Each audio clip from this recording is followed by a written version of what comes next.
transformé de gloire en gloire. Amen. Que le Seigneur soit béni. Est-ce que tu peux saluer ton voisin, ta voisine et leur souhaiter la bienvenue? Amen. Nous sommes dans la joie de revoir. Ce soir, nous avons le privilège de recevoir un serviteur de Dieu qui nous vient de 8000 km, qui a bravé la chaleur pour venir braver le froid. C'est un aîné dans la foi que nous connaissons tous, on n'a plus besoin de le présenter. Même ma présentation, à la fin vous viendrez compléter, parce que vous avez oublié de préciser. Amen. Notre aîné, le pasteur Roland Dalo Louata, visionnaire et président de Dalo Ministry, qui a commencé, cela fait quelques temps. Depuis un certain temps, Dieu lui a mis à cœur de laisser l'église, le centre missionnaire Philadelphie, pour se consacrer à cette mission que Dieu lui a donnée. Et je crois que dans les mois qui viennent, nous aurons une assemblée avec Dalo Ministry en ce lieu. Nous vous donnerons les plus amples précisions. Pasteur Dalo, soyez le bienvenu, que mon Dieu vous bénisse abondamment. Amen.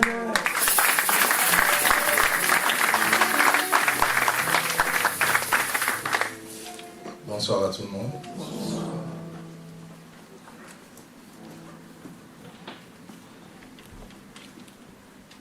Avant de partager la parole de Dieu, juste deux petites choses. La première, vraiment, c'est de rendre grâce à ces grands dieux qui continuent à prendre soin de notre petite personne, à nous garder, à nous protéger. Et c'est lui aussi qui nous donne cette possibilité de nous retrouver ce soir au milieu de vous. La deuxième, c'est de dire un grand merci à mon frère, mon confrère, le pasteur Hugues, pour l'invitation. Je considère chaque invitation comme une appréciation. Je voudrais vous inviter à lire une portion des Écritures qui va nous accompagner ce soir, et Dieu voulant aussi, dimanche. Évangile de Matthieu au chapitre 13. Et notre lecture, nous la faisons en deux temps. Nous lisons le verset 24 au verset 30. Et puis le verset 36 au verset 43. Matthieu, chapitre 13, verset 24e au verset 30. Et puis verset 36 au verset 43.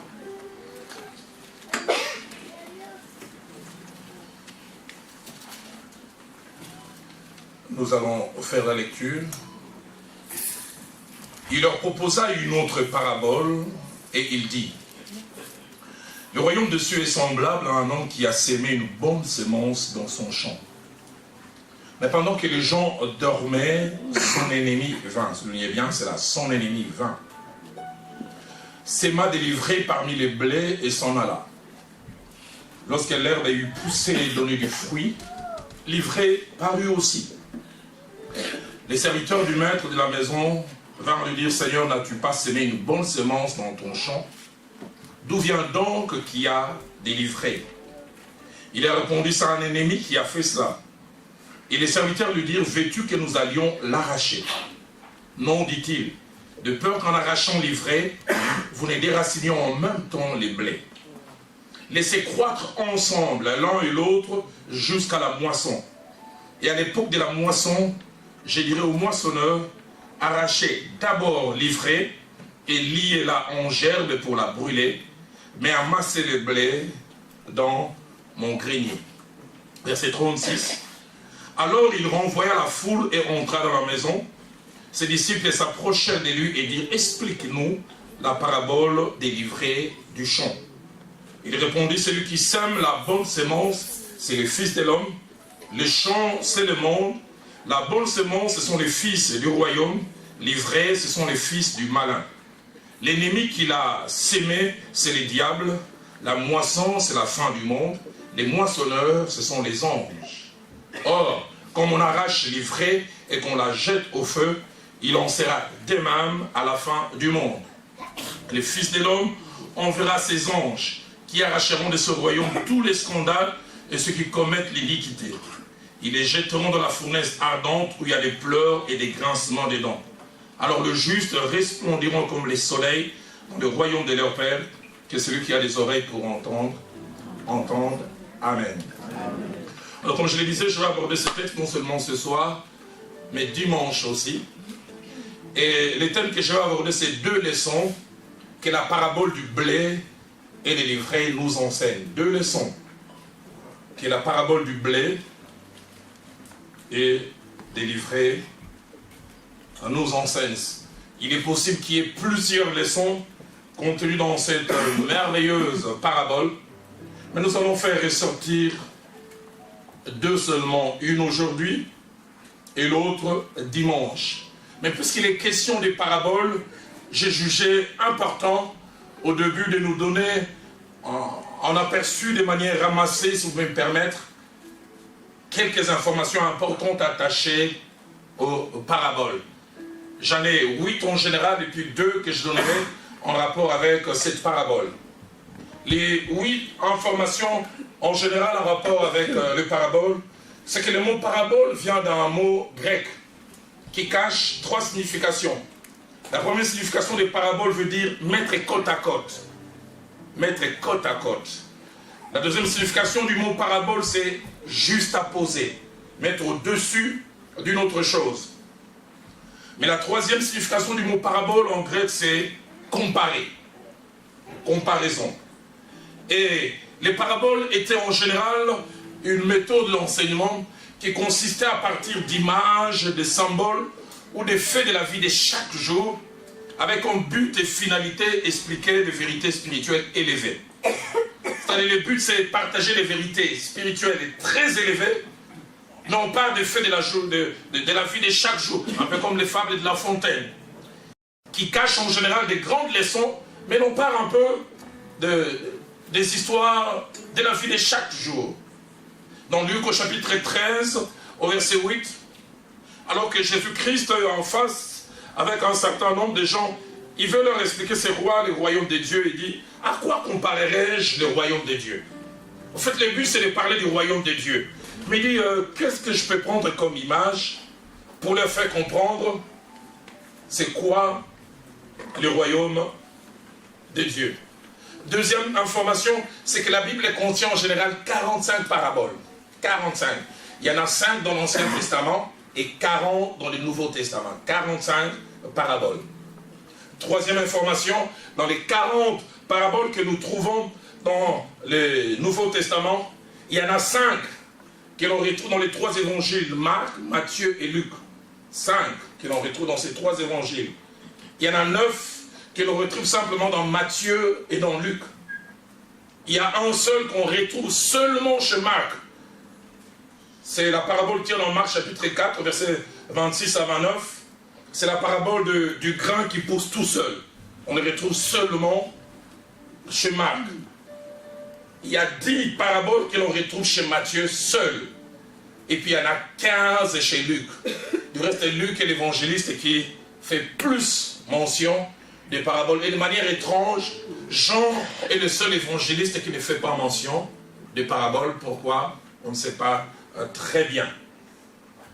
Quatrième information, c'est que les paraboles étaient la méthode attitrée d'enseignement de Jésus-Christ. Si Christ a enseigné 100 fois, 90 fois, il a utilisé les paraboles. Soit dit en passant, Jésus-Christ était un enseignant simple, simpliste. Jésus-Christ avait comme finalité, il voulait rendre les choses compliquées simples. C'est pas comme nos prédicateurs aujourd'hui, pour paraître savants, ils rendent les choses simples, compliquées. Je trouvais des jeunes prédicateurs qui sortent de l'Institut biblique. Vous voulez carrément devenir, nous allons lire dans l'évangile des gens, nous lirons l'évangile joannique. Donc ça fait un peu savant. Mais Jésus-Christ est la simplicité. Quelqu'un a dit Jésus-Christ est un peu comme les vieilles mamans qui veut faire consommer un petit bébé de 6 à 8 mois de cacahuètes, mais comme ce petit n'a pas de dents, maman essaie de mâcher, puis ça c'est Jésus-Christ dans sa méthodologie. Les paraboles, il les utilisait souvent. Matthieu chapitre 13, au verset 34, dit ceci. Jésus dit à la foule toutes ces choses en parabole. Et le verset continue en disant, et il ne leur parlait point sans parabole. Presque toujours. La version Alfred Cohen l'explicite mieux. Alfred Cohen, nous Paroles vivantes, dit ceci. Jésus enseignait ainsi les gens au moyen des paraboles. D'ailleurs, il ne leur parlait jamais autrement. méthode attitrée de Jésus-Christ. Cinquième, c'est que sans explication et sans révélation, il est possible de manquer le message et le but des paraboles. Sans explication et sans révélation, il est possible de manquer le message ainsi que le but, c'est-à-dire de ne pas capter le message qu'on a voulu communiquer. Dans Jean chapitre 10, au verset 6, Christ vient d'enseigner merveilleusement sur une parabole, mais écoutez la réaction, la Bible dit, Jésus leur dit cette parabole, mais ils ne comprirent pas de quoi il leur parlait. Il y a manque de compréhension malgré l'enseignement. Une autre version dit, il ne comprit pas ce qu'il voulait dire. Une autre version dit encore, il ne comprit pas la portée de ce qu'il disait. Il a parlé, mais il n'y a pas eu de compréhension. Dans Luc, au chapitre 8, verset 9e, ainsi que verset 11e, Christ vient d'enseigner, mais le message ne passe pas. Il avait dit au verset 9, ses disciples lui demandèrent ce que signifiait cette parabole. Ils n'ont pas capté le message. Et il a fallu au verset 11 que Jésus-Christ revienne et dit, voici ce que signifie cette parabole. Combien de fois, un peu comme l'eunuque éthiopien qui est au contact des Écritures, nous avons besoin d'être guidés pour saisir l'essence des paraboles. Souvenez-vous, l'eunuque éthiopien, il était en train de lire le prophète Ésaïe. Et il fait route ensemble avec Philippe, les diacres. Et Philippe lui pose la question, comprends-tu ce que tu lis? Vous vous souvenez de sa réponse? Comment les pourrais-je si personne ne me guide? Donc il ne suffit pas d'être en contact avec les Saintes Écritures. Il faut être guidé. C'est vrai, le guide par excellence, c'est le Saint-Esprit. Mais des fois aussi, on a besoin d'être éclairé. Sixième information, c'est que derrière chaque parabole, il y a un but visé, un message à communiquer et un objectif à atteindre. Les paraboles n'ont jamais été utilisées pour rien. Dans Luc au chapitre 18, au verset 1er, alors que Jésus-Christ veut enseigner sur la parabole du mauvais juge ou du juge inique et de la veuve persistante, Luc qui écrit cette parabole commence par dire, Jésus leur adressa une parabole pour montrer qu'il faut toujours prier et ne point se relâcher. Je vais relater cette histoire, mais le but que je vise, pour que vous puissiez savoir qu'il ne faut jamais, jamais, jamais lâcher. Toujours dans Luc au chapitre 18, au verset 9, la Bible dit, il dit encore cette parabole en vue de certaines personnes se persuadant qu'elles étaient justes et qui ne faisaient aucun cas d'autres personnes. Donc il y a même un public visé. Mais le but c'est de corriger leur façon de se comporter. Septième information, c'est que les disciples de Jésus-Christ étaient des privilégiés qui avaient droit aux explications cachées des paraboles. Des privilégiés. Cela arrivait souvent de deux manières. Soit eux-mêmes prenaient l'initiative de poser la question, Seigneur, qu'est-ce que veut dire cette parabole? Ou soit alors, c'est Jésus qui prenait l'initiative, qui se mettait à leur expliquer, un peu comme pour cette parabole du blé délivré. Sans cette explication de Jésus qui vient de montrer, voilà, la bonne sémence, ça veut dire ça, livré, ça veut dire ça, la moisson, peut-être on ne capterait pas totalement ce message. Huitième information, c'est que les paraboles ont l'air très simples, mais elles ne sont pas à la portée de tout le monde, même si elles ont l'air très simples. Dans Matthieu chapitre 13, verset 9, ainsi que versets 10 et 11, Jésus-Christ finit d'enseigner, puis il dit que celui qui a des oreilles pour entendre, entende. Et la Bible dit, les disciples s'approchèrent de lui et dit, pourquoi leur parles-tu en parabole? Jésus répondit, parce qu'il leur a été donné, il vous a plutôt été donné de connaître les mystères du royaume des cieux, et cela ne leur a pas été donné. Alors ça c'était les huit informations que je voulais apporter, attachées, huit informations plutôt que je voulais donner attachées aux paraboles en général. Mais il y a deux informations que j'ai voulu un peu associer en appendice, attachées à la parabole d'aujourd'hui. La première, c'est que notre parabole du jour ne se retrouve que dans l'évangile de Matthieu et pas ailleurs. On ne retrouve pas cet évangile du blé et délivré ailleurs dans les autres évangiles. Deuxième information, c'est que cette parabole est l'une des rares pour laquelle il y a une explication. En fait, il y a seulement deux paraboles pour lesquelles il y a explication directement. Il y a la parabole du grain ou de la sémence jetée sur des terrains différents, où Jésus lui-même donne l'explication. Et puis il y a cette parabole du blé et des livrets. Si cette parabole, en général, quand Jésus l'enseigne, il a deux objectifs. Il veut montrer que dans le royaume de cieux à venir, ou qui était en train de se mettre en place, les faux allaient s'inviter. C'est parce qu'il parle des livrets qui viennent d'être sémés là où le blé a été sémé. Ça, c'est le but principal. Mais le deuxième but qu'il visait au travers de cette parabole, montrer que Dieu s'occupera du faux. Même si le faux est sémé et sera sémé, Dieu s'occupera du faux et il aura un temps où il va le faire. Nous en parlerons dimanche quand je vais nous challenger à apprendre à voir l'attitude de Dieu. Nous le verrons comment Dieu, malgré qu'il constate que les faux est associé au vrai, il dit laissez-les croître ensemble. Nous, il arrive des fois, nous voulons des solutions rapides. Tout doit être solutionné tout de suite comme je le veux. Il dit laissez-les croître ensemble jusqu'à la moisson. J'ai un moment particulier, spécial, où je vais apporter solution à ces problèmes. Mais ce soir, c'est une autre direction que je vais prendre, ou du moins celle que l'Esprit a déposée dans mon cœur, attachée à cette parabole. Et même dimanche, je prendrai une direction un peu pratique, attachée à cette parabole, ce qu'elle veut nous enseigner. Et la première leçon que cette parabole veut nous enseigner, c'est que sur le chemin de la vie, nous aurons des ennemis.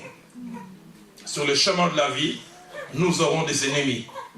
C'est-à-dire tout le monde ne va pas nous aimer, tout le monde ne va pas vouloir notre bien. Je suis né il y a bientôt 53 ans. Il y a 43 ans, je n'ai jamais oublié, j'avais 10 ans, mon père m'a appelé. Et il a dit au petit garçon que j'étais à l'époque, Roland, fais attention. Dans la vie, les gens sont méchants. Les gens sont mauvais. Et ce bout de chou que j'étais, j'ai regardé cet homme, je dis, qu'est-ce qu'il veut dire? La méchanceté, c'est quoi? Moi, mes amis, quand on leur donne des cacahuètes, ils viennent nous donner. Quand on leur donne des bonbons, c'est pas tel. Ou la méchanceté, c'est quoi? C'était simplement un mot. Il dit, les gens sont méchants, les gens sont mauvais. En tout cas, moi, je n'avais jamais rencontré des mauvais. Tous ceux que j'avais rencontrés, c'était des amis, on leur donne un beignet, ils viennent partager avec moi. Biscuit, ils partagent avec nous. Mais j'ai grandi. Et c'est peut-être qu'il y avait beaucoup de cheval connu des érosions. Et je commençais à comprendre ce que cet homme voulait dire. La méchanceté. Les gens qui veulent du mal. Et Jésus relatant cette parabole, dit un homme avait semé une bonne sémence dans son champ. Mais pendant que les gens dormaient, son ennemi vint, s'aima délivré parmi les blés et s'en alla. Cette parabole, dans la trame allant du verset 24 au verset 28, nous montre trois séquences. La première séquence, c'est un homme qui a un projet, un rêve, et qui veut matérialiser ce projet. Il rêve, il transforme une terre où il y avait des herbes, il fait des plates-bandes, je m'imagine des rougeurs là. Sous le soleil, il vient travailler, mais il dit ça fait rien. D'ici quelques temps, après avoir arrosé, j'aurai du blé, j'oublierai toute cette souffrance. Parce qu'il a un rêve, il vient arroser jour après jour, et puis il s'en va. La deuxième séquence, alors que lui il a un rêve positif, il ne sait pas aussi qu'il y a quelqu'un qui a un rêve négatif. Quelqu'un qui a comme finalité, je vais détruire ce qu'il a fait. La Bible dit, pendant que les gens dormaient, lui il est en train de dormir, et peut-être même il rêve que son chat est en train de grandir. Quelqu'un est en train de réfléchir, comment vais-je faire pour détruire ce qu'il a fait. Et il vient, il fait ce travail. Et la troisième séquence que nous voyons, c'est la découverte de ce travail négatif fait par quelqu'un et les efforts de chercher comment solutionner. Ce soir, avant de toucher certains principes importants, je voudrais que vous et moi puissions noter ces quatre vérités. La toute première, c'est que sur le chemin de la vie, nous aurons des personnes qui auront comme objectif de contrecarrer nos plans, nos projets, les empêcher d'aller jusqu'au bout. les empêcher de réussir. Pourquoi? Parce qu'ils ne nous aiment pas et ne nous portent pas à cœur. Nous n'avons aucune idée des gens qui ne rêvent que d'arrêter ce que nous sommes en train de faire. Nous n'avons aucune idée des gens qui ne pensent que nous faire du mal. La deuxième vérité, c'est que sur le chemin de la vie, nous rencontrons des gens prêts à investir leur temps, leur énergie, leur intelligence et même leurs moyens financiers pour nous faire du mal. Prêts à mettre temps, intelligence, énergie et même moyens financiers pour nous faire du mal. Troisième vérité, il y a des gens sur les chemins de la vie qui feront de notre souffrance ou de notre tristesse leur sujet de joie. Vous n'avez aucune idée des gens pour qui, quand ils vous voient pleurer, eux, ils savent les champagnes. Vous ne réussissez pas dans cette affaire, oh! J'ai jamais oublié, c'est la première fois que j'ai découvert la méchanceté parmi les chrétiens. J'ai dirigé la jeunesse de notre église en 93, et puis un jeune homme est venu des États-Unis. Il a aimé une jeune sœur de l'église, 24 ans. Et tout est allé très vite en moins de 6 mois. Le projet a été enclenché pour que la jeune fille rejoigne le monsieur aux États-Unis. Pensez-y, en Afrique, à Kinshasa, tout le monde rêve de passer de 2 à 4 saisons. C'est la première fois que j'ai assisté à la remise d'une bague de fiançailles. Et j'ai vu comment c'était beau. Et j'ai vu comment les jeunes filles regardaient avec envie quand on donnait à l'autre. Je les entendais dire en lingalango. Ça dit, elle a eu. Et puis juste un mois avant que l'histoire ne soit concrétisée, j'ai jamais su très bien ce qui s'est passé. Les garçons ont changé d'avis.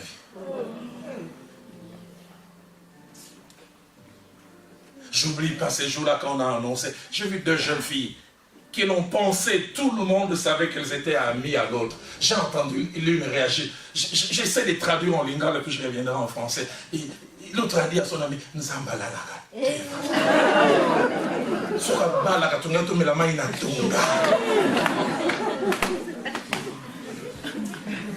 Ça dit, c'est bon, si elle s'était mariée, nous on serait allés où?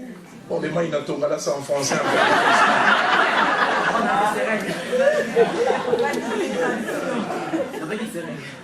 Quelqu'un dit Papa Didier, traduction.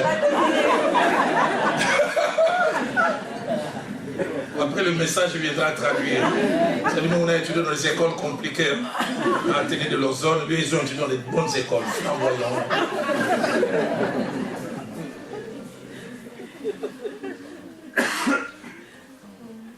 Quelqu'un souffrait, mais quelqu'un d'autre s'est réjoui. C'est étrange.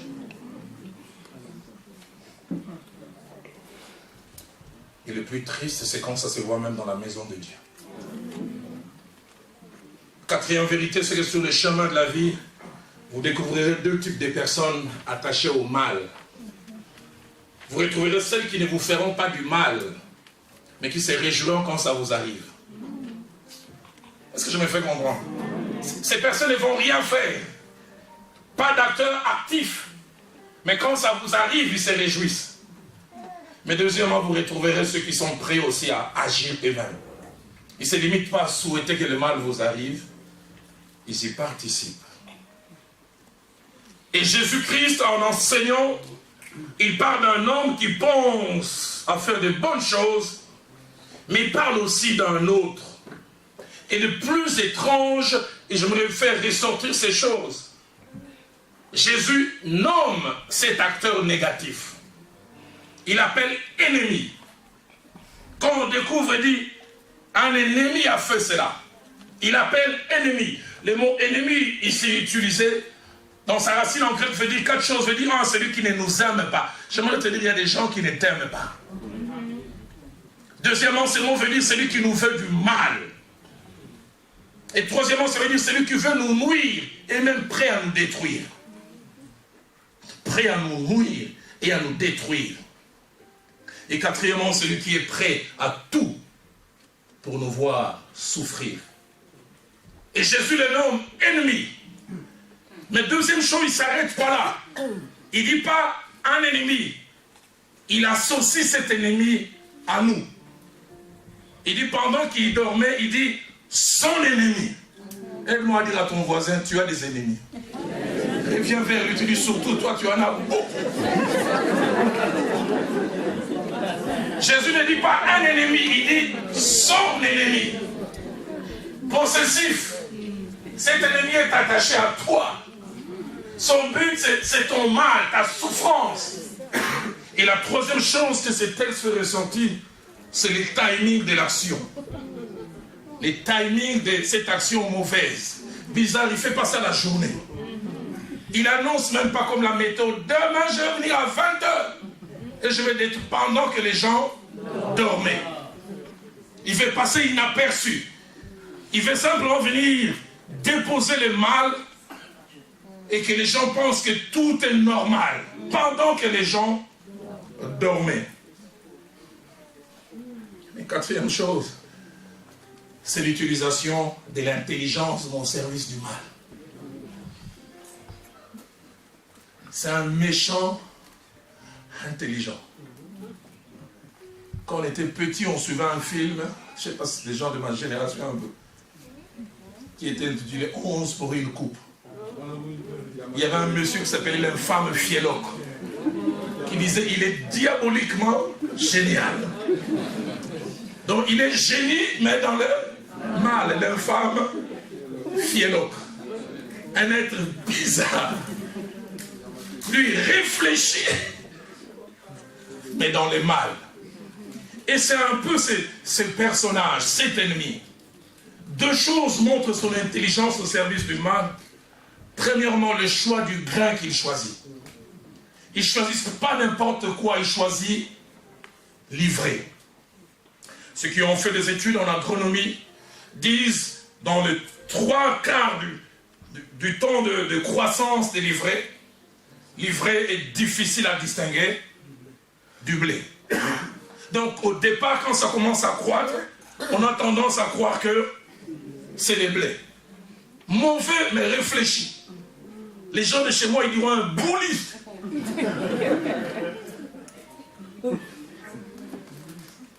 Il met son intelligence au service et du mal. Deuxième chose qui montre son intelligence, et la Bible le parle très bien, c'est la manière dont il a sémé les mauvais grains. Écoutez ce que le verset 25 dit. Pendant que les gens dormaient, son ennemi vint, il avait dit, il séma des livrées parmi les blés. Dans sa racine en grec, ça veut dire que simplement, on a planté du blé ici, entre deux blés, il vient. Il aurait pu aller mettre l'ivraie au coin du champ. Ça aurait été facile d'enlever.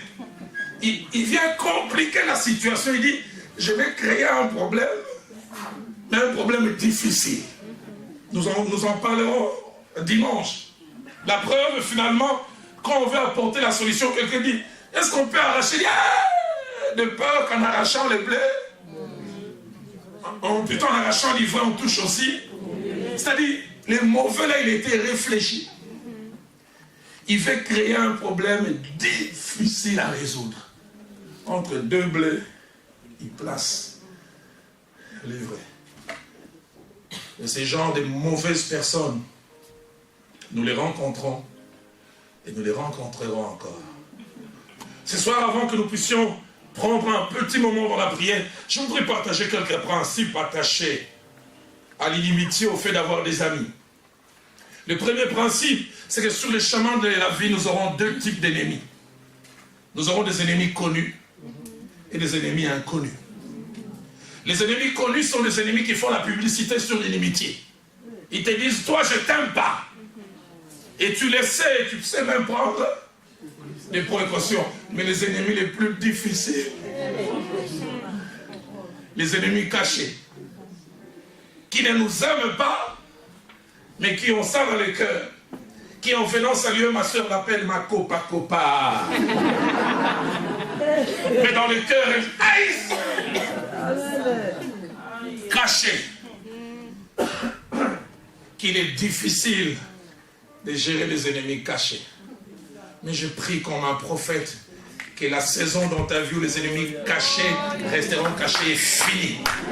Que vienne la saison où les masques tombent.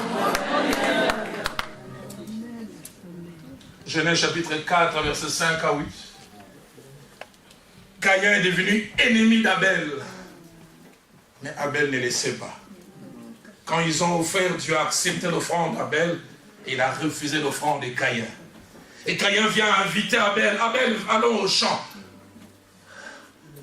Abel pense que c'est un frère qui m'invite. Mais lui, il est en train de ruminer comme on va dire là-bas.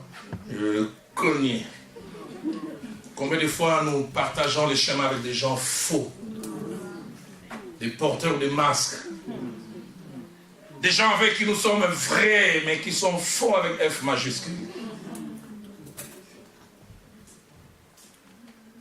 Vous connaissez l'histoire de cet empereur romain? Il est attaqué par des assaillants qui vont finir par les tuer. Et puis parmi les assaillants, subitement, il voit son fils. Ceux qui ont fait les latins se souviennent de la phrase en latin. Même toi, mon fils. Non, je m'attendais à ce que tout le monde, sauf toi. Deuxième principe attaché à l'inimitié, c'est qu'en rapport avec les ennemis et les causes, nous avons plusieurs causes. Première cause, il y a des gens qui seront nos ennemis gratuitement. C'est-à-dire aussi loin que nous pouvons amener notre imagination, nous n'arriverons jamais à trouver une cause pourquoi il ne nous aime pas. Tu restes là, tu fais l'introspection. Tu dis, Nassalaye, je lui ai fait quoi exactement? Rien du tout. Et il est mauvais. C'est sa nature. Ça me rappelle une histoire que ma mère n'a pas beaucoup étudié. Mais elle était un peu comme Jésus, elle aimait les paraboles. Pour nous communiquer des vérités. Et voulait nous montrer que certaines personnes sont foncièrement mauvaises. Quand elles ne font pas les mal, elles se sentent mal à l'aise. Et relatez cette histoire, il dit, il y avait un jour un scorpion qui était au bord d'un cours d'eau et qui était en train de pleurer. Et puis un poisson compatissant s'est approché et dit, mais scorpion, pourquoi tu pleures? Il dit, j'ai un problème, je ne sais pas nager. Si vraiment tu peux m'aider à traverser, aller de l'autre côté, j'ai un problème à régler. Le poisson lui a dit, toi je te connais des réputations. Tu utilises tes corps pour faire mal. Et ça, mais ce scorpion était quinoa, il lui a dit, là, je t'ai dit. Je te jure, tu m'aides et moi je vais te piquer. Voilà, mon chat. Les poissons ont insisté. Le scorpion a dit, je t'ai dit, je te promets, je m'engage. Allez, elle monte sur mon dos. Et puis les voilà juste au milieu du cours d'eau. Alors que tout s'est passé bien, les poissons ont entendu encore les pleurs. Oh. Et tu pleurais de l'autre côté parce que tu avais besoin d'aide. Il dit, mais pourquoi tu pleures encore? Le scorpion lui dit, si je te dis ce que je ressens, tu ne vas pas me croire. Il dit quoi? J'ai envie de te piquer. Mais tu m'avais promis, prie pour moi, c'est plus fort que moi. Et juste avant qu'il les traverse, il a piqué. Il y a des gens qui sont foncièrement. Leur profession, c'est le mal. Dans Psaume 35, au verset 7, David déclare, car sans cause, ils m'ont tendu leur filet. Il ajoute encore, ils m'ont creusé un trou pour m'ôter la vie.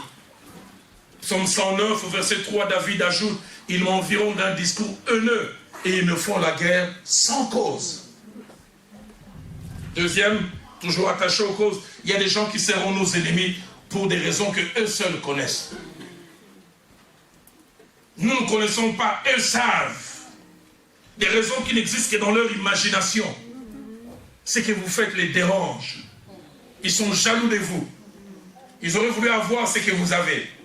Ils auraient voulu être ce que vous êtes.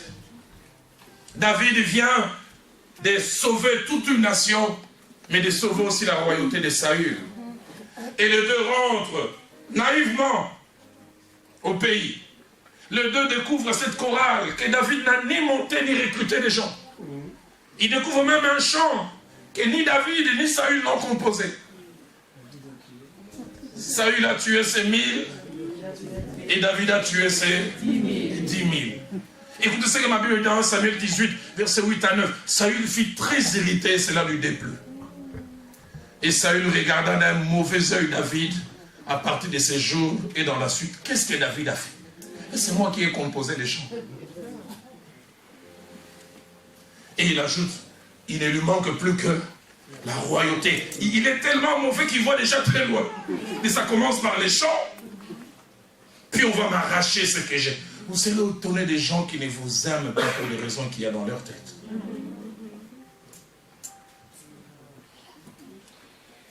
Troisième cause, il y a des gens qui seront nos ennemis pour des choses que nous leur avons faites indirectement.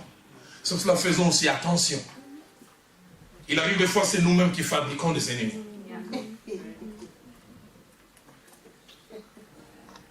Tu vas rapporter une histoire à gauche vers la droite.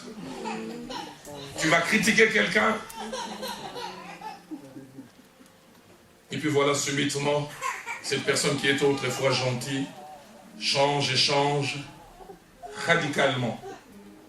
Genèse chapitre 37, versets 2 à 3. Joseph, quand il est avec ses frères, il est silencieux. Mais il rapporte tout ce que ses frères disent à papa. Quand il se lance en train de critiquer papa, un peu comme s'il parlait de Roland Dallot. Tu as vu la tête des papas, c'est vraiment l'aéroport. C'est Ruben qui parle. Et papa n'est pas là. Et le soir, quand il rentre à la maison, papa appelle Ruben. Ruben, viens. Ma tête est comme l'aéroport. Mais ces choses, il les avait dit entre lui. Joseph est la calme comme si de rien. Et finalement, ils apprennent que c'est... Le but, c'est quoi? Qu'on m'aime plus. Et la Bible dit, il est pris en haine que d'adversité des fois et d'inimitié que nous créons nous-mêmes. Et quatrième cause, il y a des gens qui ne nous aimeront pas parce que nous dérangeons leurs intérêts. Ils estiment que ce que nous faisons les dérange, leur prennent des choses. Dans Jean chapitre 11, versets 47 à 50, Jésus se met à enseigner et les gens viennent chez lui en grand nombre. Et les Sanhédrins se réunissent. Il dit, il est dans votre intérêt qu'un seul homme puisse mourir pour l'intérêt du peuple. Pourquoi? Parce que les synagogues s'est vidé. Les temples avaient baissé en offrande. Et ils savaient que c'était à cause de Jésus. Actes des Apôtres, chapitre 16, au verset 19, nous parle du propriétaire d'une jeune fille qui devinait des choses, mais possédée par des esprits mauvais. Et ces esprits mauvais les poussaient à être, source d'intérêt pour un couple. Mais le jour où il rencontre Paul et Silas qui font sa délivrance, l'abbé dit, les maîtres de la servante, voyant disparaître l'espoir de leur gain, se saisirent de Paul et Silas et les traînèrent sur la place publique devant les magistrats. Ah, des gens, des fois, nous ferons de nous leurs ennemis parce qu'ils estiment que nous leur faisons du mal, nous touchons à leurs intérêts. Troisième principe, en rapport avec les sources ou les directions, il y a deux sortes d'inimitié ou d'ennemis. Premièrement, il y a des gens qui seront nos ennemis sans que nous soyons les leurs. C'est-à-dire ce sont eux qui nous considèrent ainsi, qui nous veulent du mal, mais pas nous. Et je prie qu'en tant que bons chrétiens, que nous soyons de cette race-là. Si quelqu'un veut faire de toi son ennemi, que ce soit lui. Mais tu n'es pas obligé d'être l'ennemi de ton ennemi. J'aime ce merveilleux passage dans Samuel chapitre 24, versets 11 à 12. Puis verset 19 à 20, Saül est quasiment à la merci de David. Et David, au lieu de lui faire du mal, il coupe simplement les pans de son vêtement. Et puis écoutez ce qu'il lui dit. Tu vois maintenant de tes propres yeux que l'Éternel t'avait livré entre mes mains dans la caverne. On m'excitait à te tuer, mais je t'ai épargné. Et j'ai dit, je ne porterai pas la main sur mon Seigneur, car il est loin de l'Éternel. Qu'est-ce que David était spirituel? Je me demande, moi, Roland Dallot, à la place de David, est-ce que je l'aurais appelé encore loin de l'Éternel? Sûrement, je l'aurais appelé autrement. Et puis il ajoute, reconnais qu'il y a dans ma conduite ni méchanceté, ni révolte, et que je n'ai point péché contre toi. Il dit, et toi tu me dresses des embûches pour m'ôter la vie. Et j'aime le verset 19 à 20, quand Saül réagit, écoutez ce qu'il dit. Tu manifestes aujourd'hui la bonté avec laquelle tu agis envers moi. Puisque l'Éternel t'avait livré entre tes mains et tu ne m'as pas tué. Et il ajoute au verset 20, il dit, si quelqu'un rencontre son ennemi, les laissera-t-il poursuivre? Il est étonné, j'étais entre les mains de David. Mais pourquoi David ne m'a pas traité ainsi? Il a compris que c'est lui qui faisait de David son ennemi. Moi, aux yeux de David, il n'était pas son ennemi. Et il s'est mis même à le bénir. Que l'Éternel te récompense pour ce que tu m'as fait en ces jours. Mais deuxièmement, il y a des gens pour qui il y a une inimitié réciproque. Ils ne nous aiment pas. Et malheureusement aussi, nous tombons aussi dans les pièges de ne pas les aimer. Quatrième principe, l'inimitié n'est jamais cachée indéfiniment. Si quelqu'un ne nous aime pas, même s'il a pris des cours d'arsenic à Hollywood ou à Nollywood, ça finira par soigner. Quelqu'un qui ne vous aime pas, ça finit toujours par ressortir. Genèse 37, verset 4, parlons des frères de Joseph, il dit, il est pris en haine et il ne pouvait lui parler avec amitié. Pourquoi? Parce que ce qu'il y avait dans les cœurs finissait par sortir. Joseph pouvait venir calme, la main dit, Ruben, qu'est-ce qu'on va manger aujourd'hui? Laisse-moi! Je n'ai qu'à demander qu'est-ce qu'on va manger. Lévi, papa, il a dit, ah, il faut demander à quelqu'un d'autre. David, il est pris en haine. Et il ne pouvait lui parler avec amitié. Dans Luc chapitre 6, verset 45, Jésus-Christ dira, de l'abondance du cœur, la bouche parle. Ce qu'il y a pleinement dans le cœur finit toujours par ressortir. 2 Samuel chapitre 13, verset 22, Absalom ne supporte plus Amnon, son frère, qui a abusé de sa sœur. Il avait dit, Absalom ne parlant ni en bien, ni en mal avec Amnon, mais il est pris en haine. Une autre version dit, Amnon, plutôt Absalom, ne dit plus un mot à Amnon. Une autre version dit, il ne lui parla plus, car il est détesté. D'ailleurs, une inimitié, ça ne se cache jamais. Des fois, nous sommes naïfs. Nous ne voyons pas et nous ne voulons pas voir. Tous les symptômes de quelqu'un qui ne nous aime pas sont là. Mais nous ne voyons pas. Cinquième principe, c'est que l'inimitié ou le fait d'avoir des ennemis ne convient pas aux saints. Ne convient pas aux vrais enfants de Dieu. Si nous sommes des vrais enfants de Dieu, que quelqu'un d'autre ne nous aime pas, que quelqu'un d'autre nous souhaite du mal, que quelqu'un mette son intelligence à force au service du mal, mais il est anormal que nous fassions la même chose. Amen. Dans Ephésiens chapitre 4, verset 31, l'apôtre Paul déclare des choses qui ne doivent pas être nommées parmi les saints. Et parmi ces choses, l'animosité et la méchanceté. Dans Galates chapitre 5, verset 20, Paul présente les inimitiés ainsi que les querelles parmi les fruits de la chair. De Timothée chapitre 2, verset 24, Paul encourage les serviteurs de Dieu à ne pas avoir de querelles. D'autres versions disent à ne pas avoir des conflits, des disputes. J'aime Romains 12, verset 18, quand l'apôtre dit s'il est possible, et autant que cela dépend de vous, soyez en paix avec tous les hommes. Autant que cela dépend de vous. Sixième principe, je vais petit à petit vers ma conclusion parce que je voudrais tout à l'heure qu'on ait quand même du temps pour prier. C'est que l'inimitié n'a pas qu'un seul visage.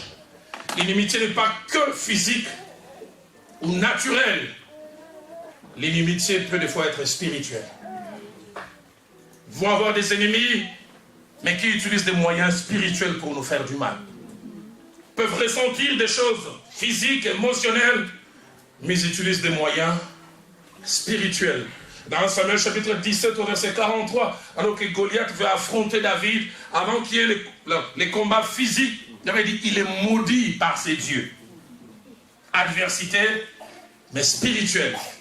Il est maudit par ses dieux. Nouvelle Bible seconde dit, il lança à David des malédictions de la part de Dieu des Philistins. Nombre chapitre 22, versets 1 à 6. Israël est en train de venir victorieusement en sortant d'Égypte en route vers Canaan. Et le roi Balak apprend que ce peuple spécial, alors qu'Israël est en train de dormir, il va louer les services d'un devin. Balaam, il monte sur une montagne, il dit, maudis-moi ce peuple. Fais des imprécations. Il essaie ici, ça ne marche pas. Il va sur une autre montagne, ça ne marche pas. Il va encore ailleurs. L'adversité n'est pas toujours physique. L'adversité est quelquefois spirituelle. Je n'ai jamais oublié cette première expérience. En 91, jeune ministre de Dieu, je commençais à prêcher l'évangile. C'est là où j'ai découvert les combats spirituels. Nous habitions avec un groupe d'amis la parcelle de la borne. Et nous avions un petit studio, nous dormions en 4. Kalika, il était un peu gros au coin. Noé qui était aussi un peu gros à l'autre coin. Moi à côté de Kali. Et Mozart, puis on était en 4, toujours. Je suis allé apporter un enseignement de 5 jours sur la démonologie. J'ai jamais oublié le 4e jour, c'était un vendredi. J'ai chassé les démons comme jamais. Et je viens dormir, après avoir prié, de 0h à 5h.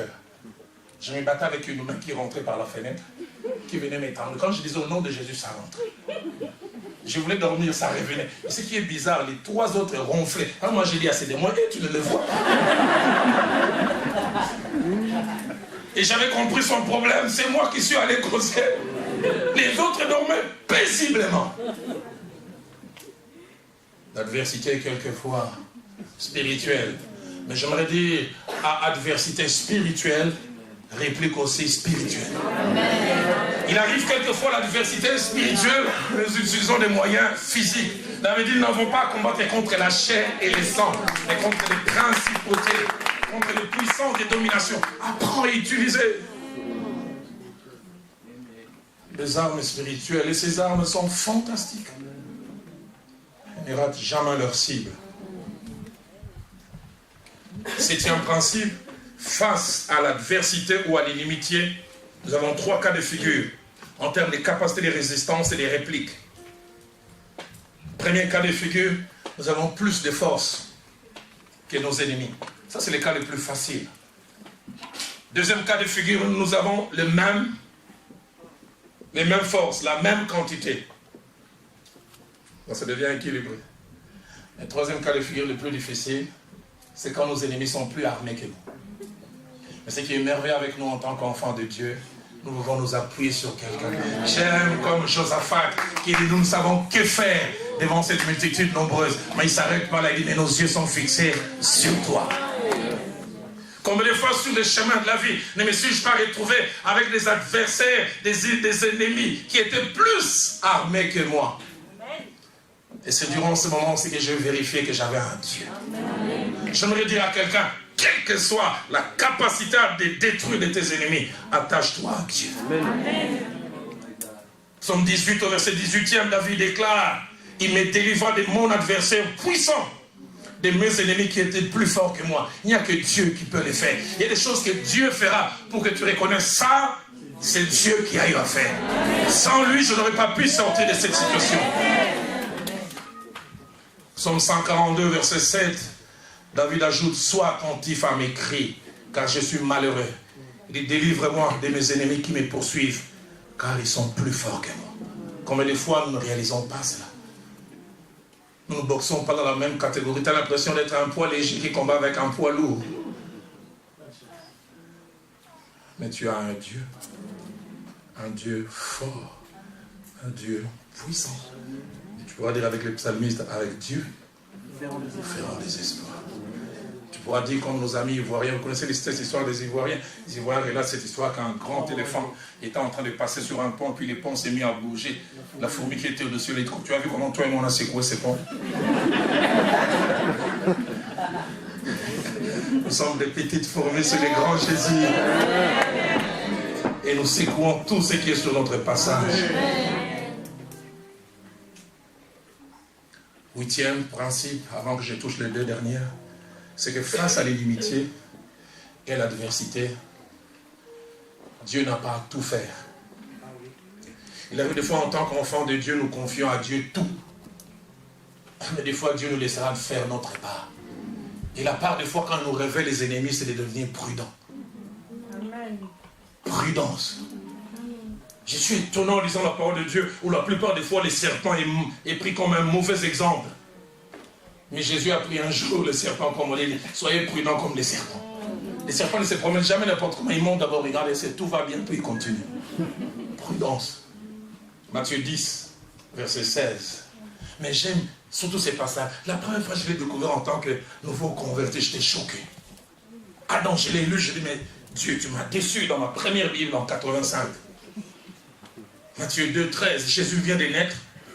Et Hérode cherche à détruire Jésus, le petit enfant.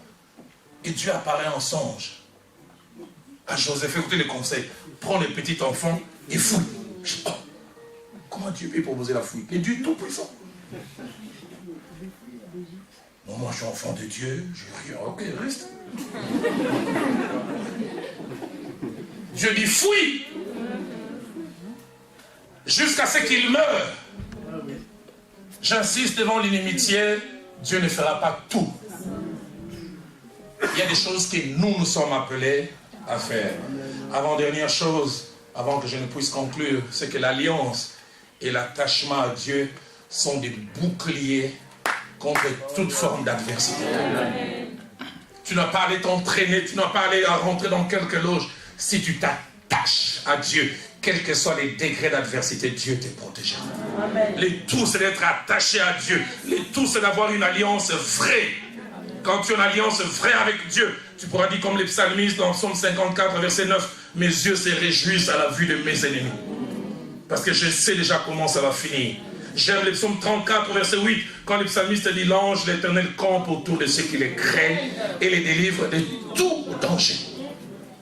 Dès l'instant où tu les crains, une armée vient camper. Mais écoutez ces merveilleux psaumes. Lisez avec moi le psaume 100, le psaume 27, le premier verset au verset 3e. Quelqu'un qui a expérimenté l'adversité. Écoutez ce qu'il déclare. L'Éternel est ma lumière et mon salut. De qui aurais-je crainte? L'Éternel est le soutien de ma vie. De qui aurais-je peur? Quand des méchants s'avancent contre moi pour dévorer ma chair, ce sont mes persécuteurs et mes ennemis qui chancellent et tombent. Et écoutez ce qu'il dit au verset 3. Si une armée s'est campée contre moi, pas une personne, mon cœur n'aura aucune crainte. Si une guerre s'est levée contre moi, je serai malgré cela plein de confiance. Si tu crois en cela, aide-moi, dis Amen. Amen. Mais je termine avec ce dernier principe. Jésus nous a donné un bel enseignement. Un enseignement révolutionnaire concernant l'attitude que nous devrions avoir vis-à-vis de nos ennemis. Enseignement profond. Au travers de cet enseignement, il nous impose une attitude que nous ne pouvons pas avoir naturellement. Une attitude que certains estiment comme étant de la faiblesse. Ceux qui sont sans Dieu se demanderont, mais qu'est-ce qui se passe? Cette attitude, nous l'avons dans l'attachement à Dieu. Dans Matthieu chapitre 5, au verset 43 et jusqu'au verset 48, il commence d'abord par relater l'ancienne loi. Une loi qui s'est rabaissée à notre niveau, à nous humains. Il dit, vous avez appris qu'il a été dit, tu aimeras ton prochain et tu haïras ton ennemi. Oh, la loi ancienne, elle était compréhensible. Ton prochain, aime-le, celui qui est gentil avec toi. Mais ton ennemi, tu peux aussi les haïr. Oh, mais écoutez, Jésus est révolutionnaire. Mais moi, je vous dis, aimez vos ennemis. Il ne dit pas supportez-les. Il dit aimer. Aimer veut dire éprouver des sentiments d'affection. Bénissez ceux qui vous maudissent. J'entends quelqu'un dire, pasteur là, il va. Faites du bien à ceux qui vous haïssent. Et priez pour ceux qui vous maltraitent et qui vous persécutent. Verset 45. Afin que vous soyez fils de votre Père qui est dans les cieux. C'est en faisant ces choses que vous prenez cette identité. Et il montre comment Dieu traite les mauvais. Il dit car Dieu fait lever son soleil sur les méchants et sur les bons. Dieu ne fait pas un distinguo. Toi, petit méchant, pas de soleil pour toi. Pas de pluie chez toi. Tout le monde. Et il fait pleuvoir sur les justes et sur les injustes. Et écoutez comment Jésus les challenge. Vas-y jusqu'au verset 48, 46 d'abord. Si vous aimez ceux qui vous aiment, quelle récompense méritez-vous? Les publicains n'agissent-ils pas de même? 47. Et si vous saluez seulement vos frères, que faites-vous d'extraordinaire? Les païens aussi n'agissent-ils pas de même? Mais ils terminent en disant, soyez donc parfaits. Surtout ce soir nous a invités à baisser notre tête dans la prière.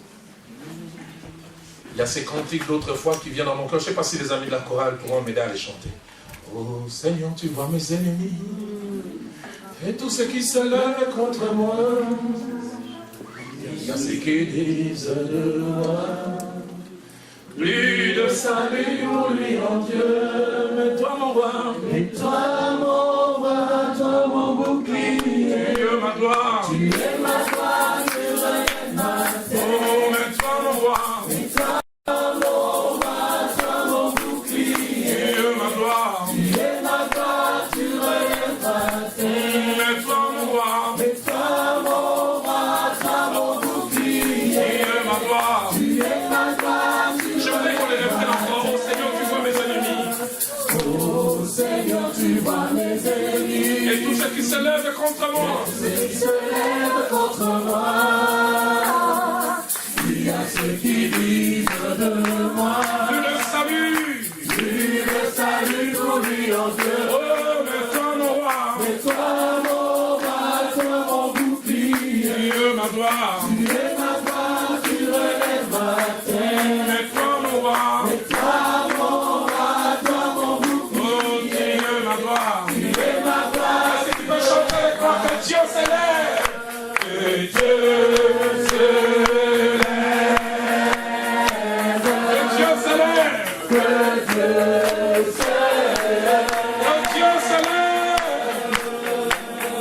Que Dieu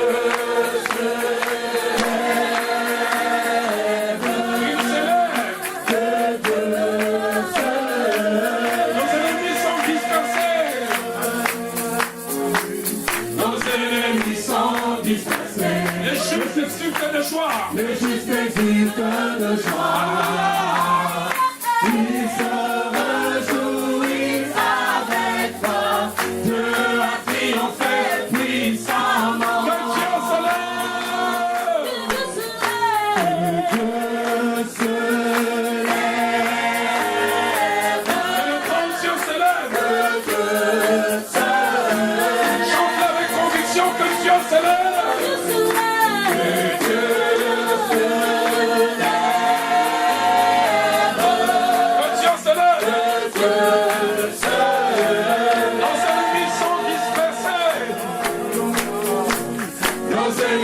Sont dispersés. Les justes exultent de joie. Les justes exultent de joie. Alléluia.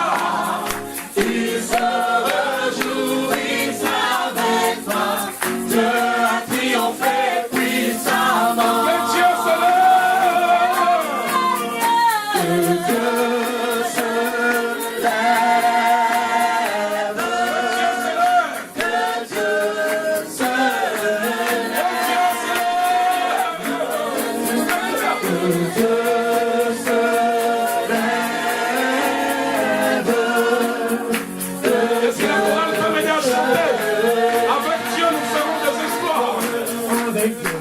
Avec Dieu, nous ferons des. Alléluia.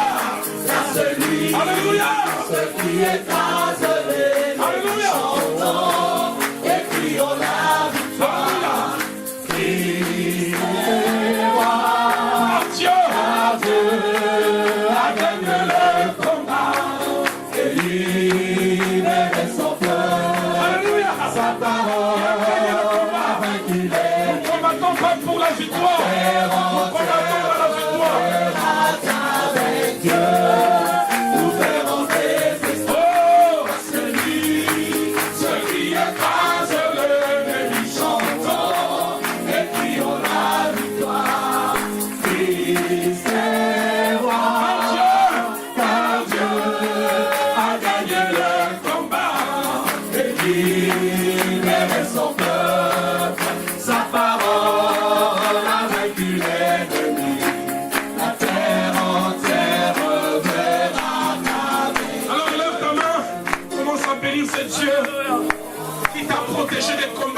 connaissais pas, qui t'a accordé des victoires même quand tu sommeillais. David déclare, sans l'Éternel qui nous protégea, qu'Israël le dise. Sans l'Éternel qui nous protégea, qu'Israël le dise. On nous aurait engloutis, on nous aurait écrasés.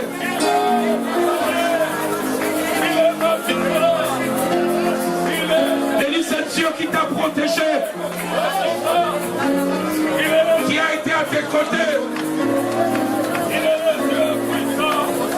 Alléluia. Alléluia. Et Dieu protecteur. Alléluia. Et Dieu glorieux.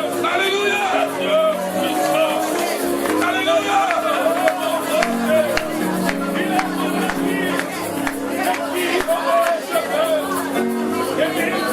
Sans l'Éternel qui nous protégea. Sans l'Éternel qui nous protégea.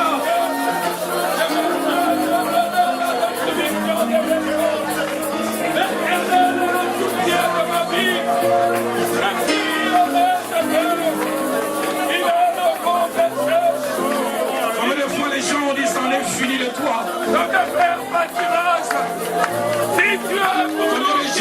fois les gens ont vu que tu étais dos contre le mur et ils ont pronostiqué ta fin. Mais Dieu t'a soutenu, Dieu t'a relevé.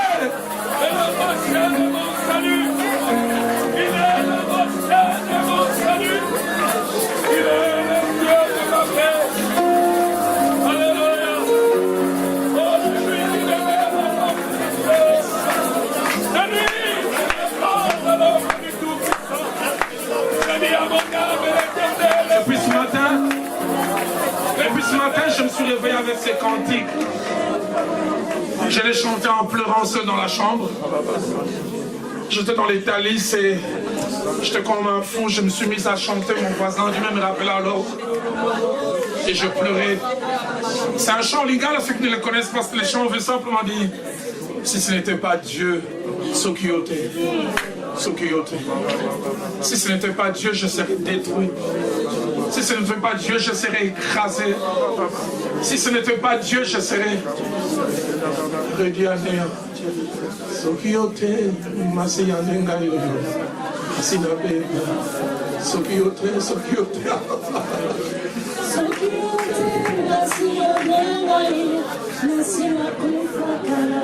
Sokiote, Sokiote, Sokiote. Les chants veulent dire simplement si ce n'était pas Dieu, je serais écrasé.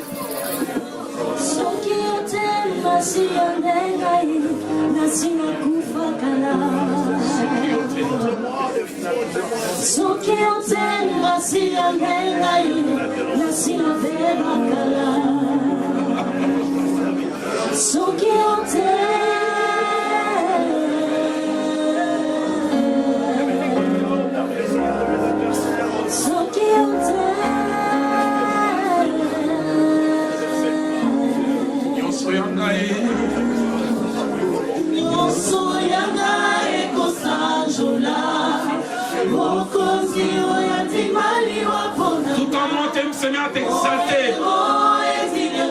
Toi qui es mort pour moi. Je sais pourquoi je l'adore à genoux. Comme il est beau et à beauté face à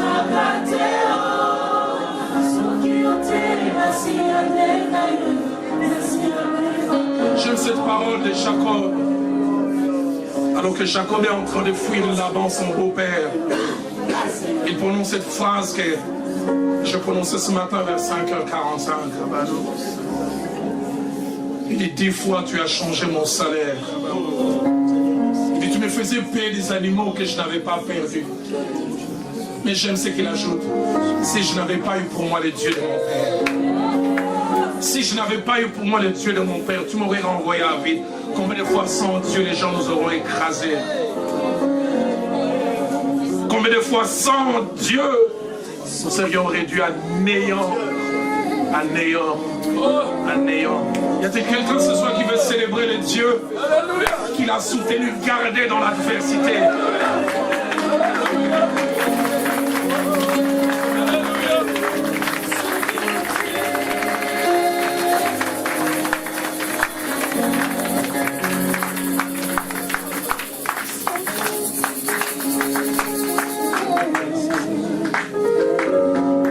J'ai le sang dans mon cœur avant de remettre la parole à notre pasteur.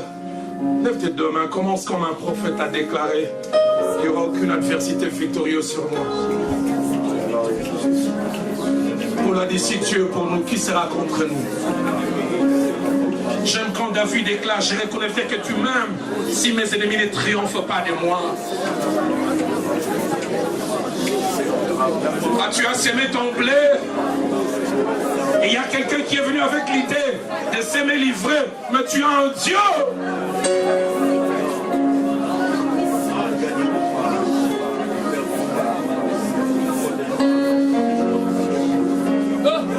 Alléluia. Quand on a Dieu, on peut même se moquer de l'adversité. On peut garder le calme devant l'adversité. On peut dire comme Job, mon rédempteur est vivant. Il se lèvera le dernier.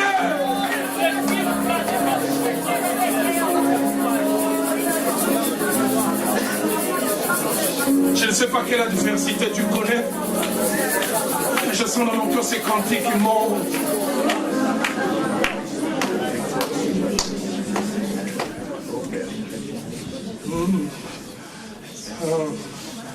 Seigneur, tu sembles être loin, à des milliers de kilomètres aujourd'hui. Mais je ne l'ai pas perdu, je dois le confesser. Il n'est pas facile. Je ne sais comment le dire, ni par où commencer. Tu m'as donné, c'est tout ce qu'il y a dans mon cœur. C'est tout ce qu'il y a dans mon cœur. Et je chante, je te loue, malgré le temps difficile, malgré le temps difficile, dans la peine et la souffrance. dans la peine et la Et je souffrance, chante, et je chante, je te loue. je te loue, Je lève mes mains, je lève mes mains, je lève ma main pour t'honorer, car ta parole est vraie, et je chante, je te loue, je te loue, malgré le temps difficile, malgré le temps difficile, quand la peine et la et je souffrance, chante, et je chante, je te loue, je te loue, je lève mes mains, je lève mes mains, je lève mes mains pour t'honorer, car ta parole est vraie, car ta parole est vraie, et je chante, et je chante, je te loue, malgré le temps difficile, malgré le temps difficile, dans la peine et la souffrance, et je chante, je te loue, je lève mes mains, je lève mes mains pour t'honorer, car ta parole est vraie, et je chante. Je veux que tu tiens la main de quelqu'un, prie pour lui, prie pour elle, en disant Seigneur, aide-les à bien réagir devant l'adversité. Si des gens peuvent être ses ennemis, que lui n'en ait pas. Que lui ne puisse pas en avoir.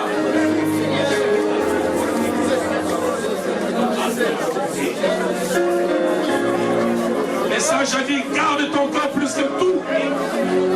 Car de lui viennent les sources de la vie.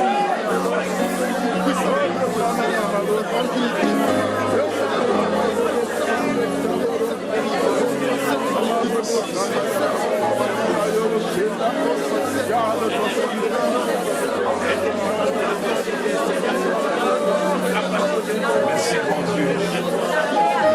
Merci mon Dieu. Je chante,